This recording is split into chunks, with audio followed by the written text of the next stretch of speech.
कर्म को ही प्रधान बताते सभी, कर्म अनुसार मिलता है दुनिया में फल।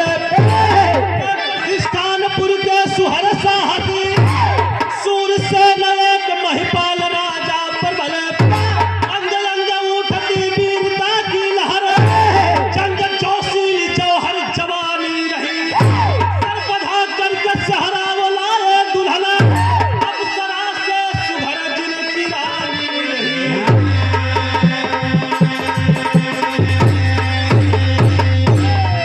ए बाबू, प्रस्थानपुर के राजा रानी के लेलन शादी कई के बड़ा दिन हो गई, रानी के गो सुना हो। एक दिन रानी रोवत है, राजा कलन का भइल, कलन इतना दिन हो गई सब हमके बाजिन कहत हो, पूरा दरबार लगल बा।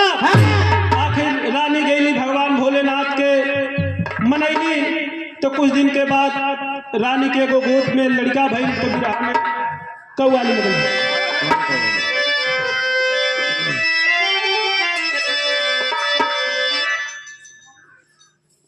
मना जहूस न हो,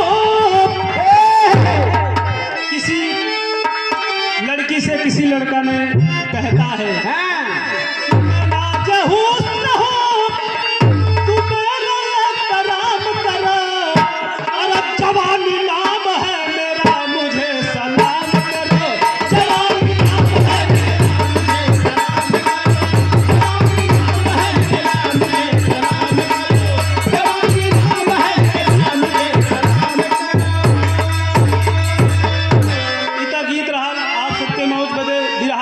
भाव लिखलन कि चादर चिलमन से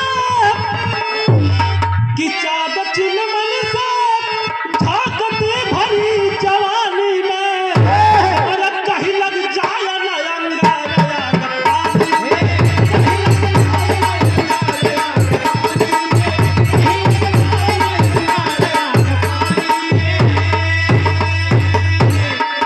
ऐसे भैया कहानी की शुरुआत हो गई। नजमबाद जौहरी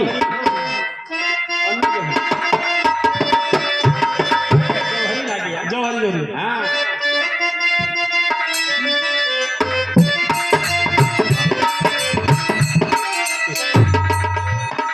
हुआ समागम सावन बरसा है सजरिया पर,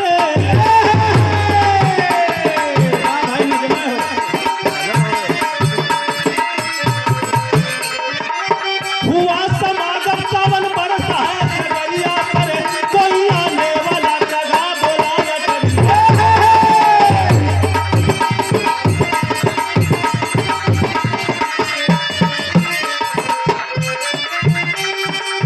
ये हमारे गांव के अखिलेश बब्बू भैया के अध्यक्ष में यज्ञ होत बा, सतचंडी महायज्ञ। आप लोग जरूर आए। 19 मार्च के कलश यात्रा बा, जहाँ तक हमारा आवाज जात बा, सब लोग आए यज्ञ में शामिल होके यज्ञ के सफल बनाए।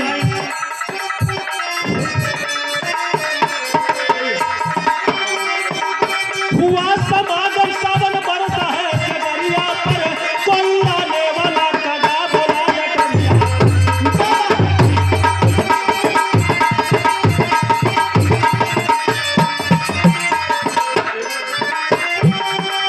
सोहर गवान लगे राजा जी भवनवा में, सोहर गवान लगे राजा जी भवनवा में, सुबह संतान के सपना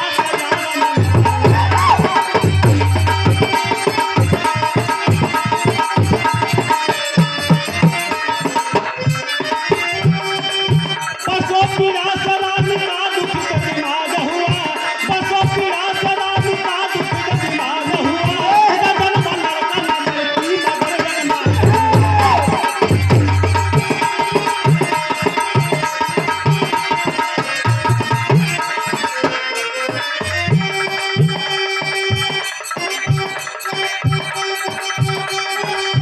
ए बाबू,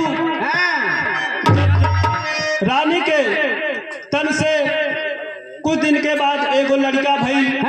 लड़का के शरीर आधा नाग हो, आधा आदमी के रूप हो। राजा बड़ा परेशान हुआ, कहलन बहुत दिन के बाद भइबो किहल तो ई नाक पैदा भइल एकर कैसे केहू अपने लड़की के शादी करी। राजा बड़ा परेशान हुवन तो बिरहा में गीत लग गई।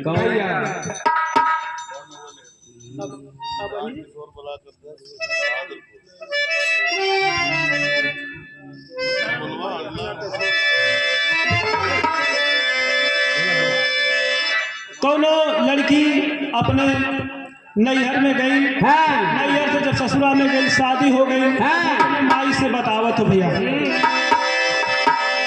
कि अब हिले झरल नाही,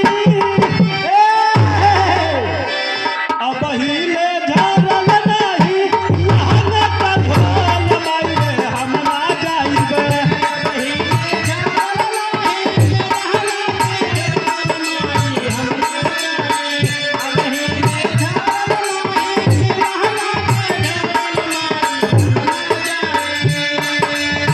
ससुरा में सैया बकलोल माई रे हम ना जाइबे।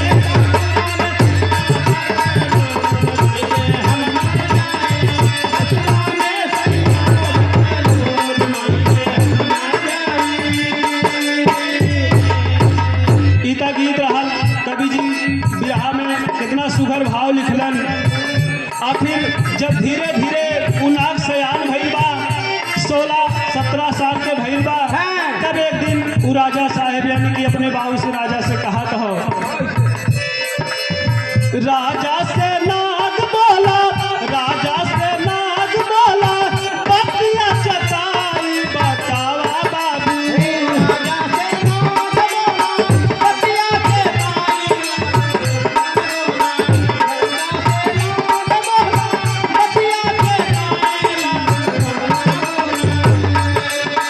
राजा से नाग बोला, बतिया चताई बतावा बाबू, कहिया बियाह मोरा होई बतावा बाबू, कहिया बियाह मोरा होई बतावा बाबू, कहिया बियाह मोरा होई बतावा बाबू।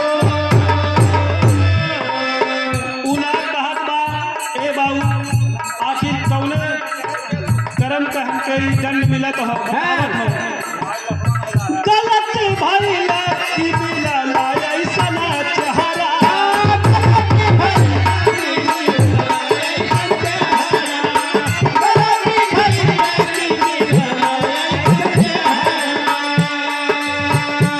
कैसे बधाई हमरे सिरावा पर सिरावा, कैसे बधाई हमरे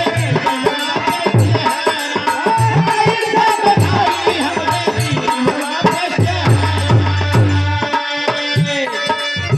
मन में हरा रूबीना, मन में हरा रूबीना, तड़प के रोई बतावा बाबू।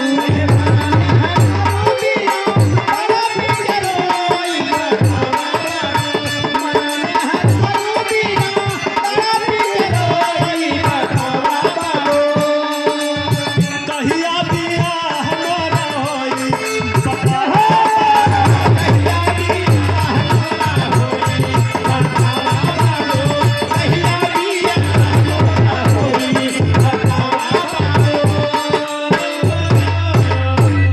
ए बाबू राजा और नाग पूरा परिवार परेशान हो, तब बिरहा में टेरी लगल दिया।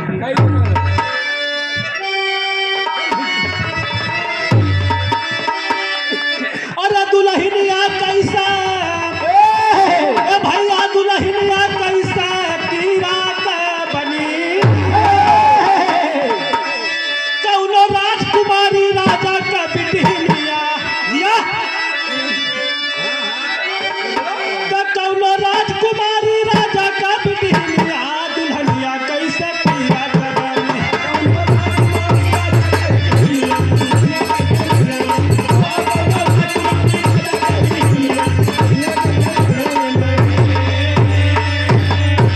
ए बाबू आखिर राजा परेशान हुवन, पंडित राव के बुलौलन, का कहत हैं राजा साहब पंडित राव बुलाए के, अरे पंडित नाव लई की खोजा,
लड़की रहल ओसे शादी के पूरा बात बतौलन।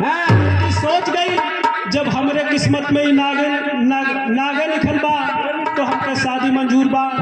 शादी के दिन रख के राजा अपने घरे पहुंचलन। यार जब शादी के द्वार यानी कि शादी के समय हो गए तो चलन तब बिरहा में गीत लग गए।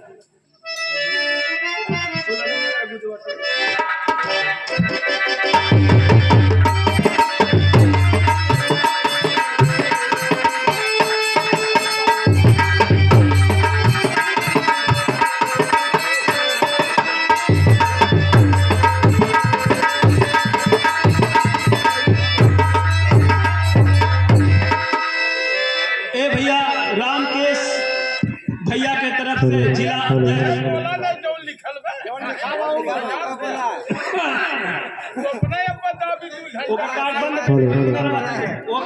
स्वर्गीय रामदेव गुरु जी के जवाना रहल, गुल्लू गुरु के जवाना रहल तो जब बिरहा जोड़ पे रहे तब लहा में अरे के झूला में आता है गुजारा टूटल रोज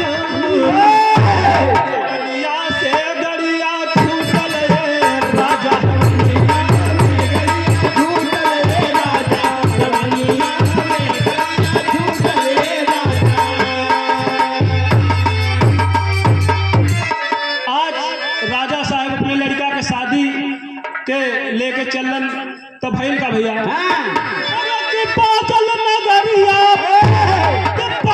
नगरिया में बाजाए बाबू बनल नगवा दुल्हे राजा बाबू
बहुत ही अच्छे आदमी है। मोचू काका के तरफ से बहुत सारे रुपए का पुरस्कार है। चाचा के चरणों में नमन है। और जो हमारे गांव का सतचंडी महायज्ञ हो रहा है इनमें मोचू काका का बहुत सहयोग रहता है। तो चाचा के चरणों में नमन बा कहना भैया।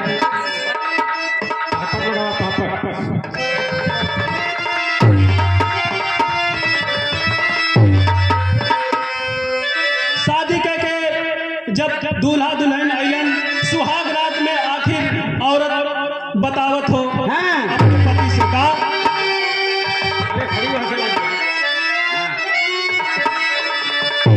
अरे हो गई जब पहली मुलाकातिया सुहाग रतिया में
जब सुहाग रात में उ दुल्हन अपने पति के पैर छुअत बा आ पूछलस स्वामी ई तोहके कैसन रूप मिल गई, हमार औरत के रूप हो तोहार नाग के रूप हो।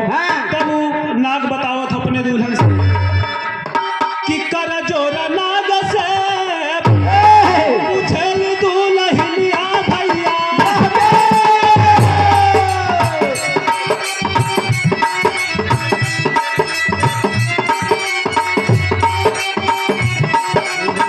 भेदवा बतावा सगरी हमके सरकार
भोलेनाथ और माता पार्वती जी एक साथ बैठल हुआ।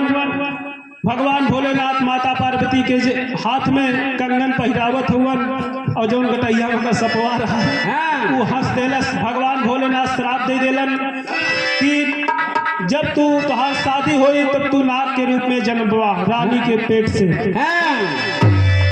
और फिर दोनों प्राणी पहुंचलन और कहलन स्वामी हमार ई आप मनुष्य के तन कैसे होई। तो भगवान भोलेनाथ वो दोनों आदमी से बतावत हो विराट खड़ी से बात।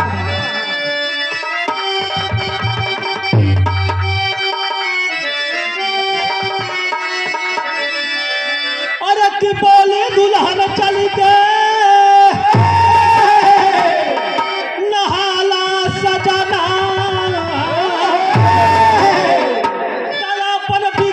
जीवनिया बनाला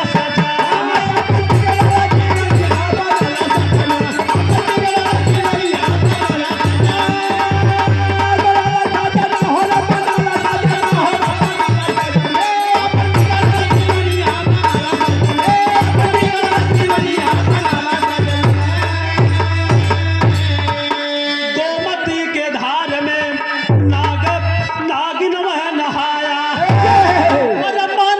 शरीर सुधर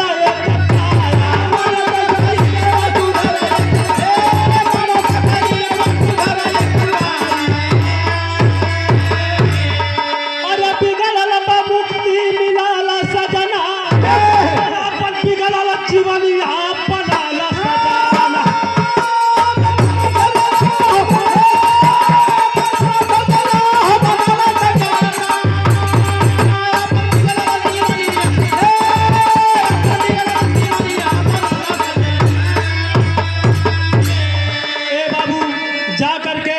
जो नदी का नाम लखनऊ में पड़ता है गोमती नदी, उसी में ओ नाग और ओ नागिन का एक विशाल मंदिर बनाया गया और वो लखनऊ में वो नदी का नाम है गोमती नदी स्थित है जो बहता है। तो हमारे बिरहे का आखिरी लाइन है गुरु घराने के पर्चा भी। गुरु बिहारी गुरु